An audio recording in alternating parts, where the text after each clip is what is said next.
Would you survive? Your airplane just crashed in unknown territory. You're lost in the wilderness with no communication, limited supplies, and the constant risk of capture.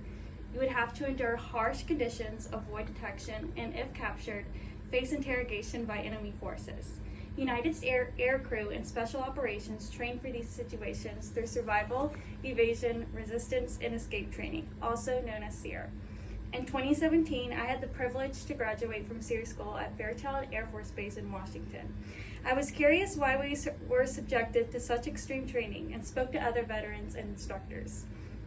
This training is designed to keep U.S. service members alive and prevent them from divulging critical military information that can threaten national safety.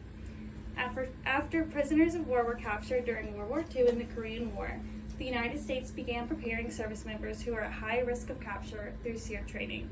Today, I will discuss why SERE training was created, what it consists of, and why it's still important today. World War II. During World War II, over 120,000 prisoners of war were taken to capture and subjected to extreme psychological and physical torture. Prisoners of war experienced brutality, captivity, starvation, isolation, and intense psychological pressure during captivity. Service members were completely unprepared how to deal with this. Then again, during the Korean War, over 7,200 prisoners of war were taken.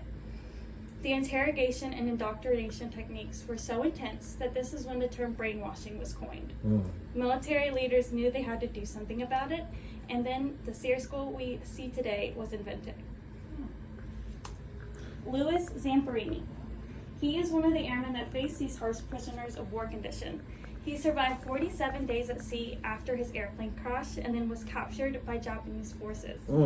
He was subjected to severe and psychological abuse during captivity, and his experience illustrates why they need to better prepare service members.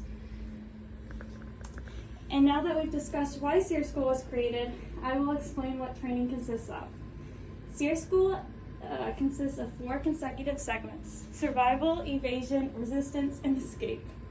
Survival training teaches students how to survive in the wilderness, where they build shelters, create fires without equipment, and survive with limited resources. Evasion training teaches service members how to avoid enemy detection by using camouflage, concealment, and safe movement towards friendly forces. Resistance training prepares service members for captivity through simulated prisoner of war environments. They learn psychological coping strategies and how to protect classified information. And finally, escape training teaches service members how to plan and execute safe return to friendly forces. And now that we've discussed why SERE training consists of, we can look at why it remains important today. Service members becoming prisoners of war is still a very large risk. School builds psychological strength by exposing students to controlled stress conditions and increases the likelihood that personnel can survive, resist interrogation, and return safely. By being prepared, it can protect national security by preventing enemy forces from obtaining sensitive military information. The prisoner of war flag is an important symbol that reminds us that imprisonment still remains a reality. This is the flag that waves at SERE School and represents the commitment to never forget those who are prisoners of war, and highlights the importance of preparing service members for the possibility of captivity. Today we discussed why SERE School was created, what training consists of, and why it remains important today. SERE training ensures that when service members face the worst possible circumstances, they have the preparation and resilience they needed to survive and return home. And do y'all have any questions about what we learned today? Yes, I have a question. Yes, Mr. E. So did Lewis suffer any long-term effects or detriments from his capture? Yeah, so after the Japanese surrendered, the American forces liberated the prisoner of war camps. Lewis suffered a long-term psychological factors before PTSD was recognized. And then in the 1970s, he was able to get treatment. Yes, sir. Okay, I got a question. Yes, ma'am. Did you find SERE School more physical or mentally challenging? Yeah, so I personally found it more mentally challenging. It was after living in the woods for a week, you had to do those prisoner of war simulations, so you were exhausted.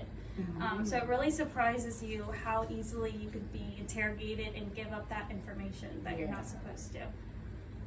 I have one more question. Yes, sir. If you had the ability, would you say modern civilians should probably take SEER school, or should that like be a course offered at a college or something like that? I would say there would be some good factors to it. Okay. You know, everyone can learn something from SEER school, but I think it's very stressful. I don't think everyone can handle that, but everyone can learn something about it. Okay. Awesome. Well, thank y'all so much.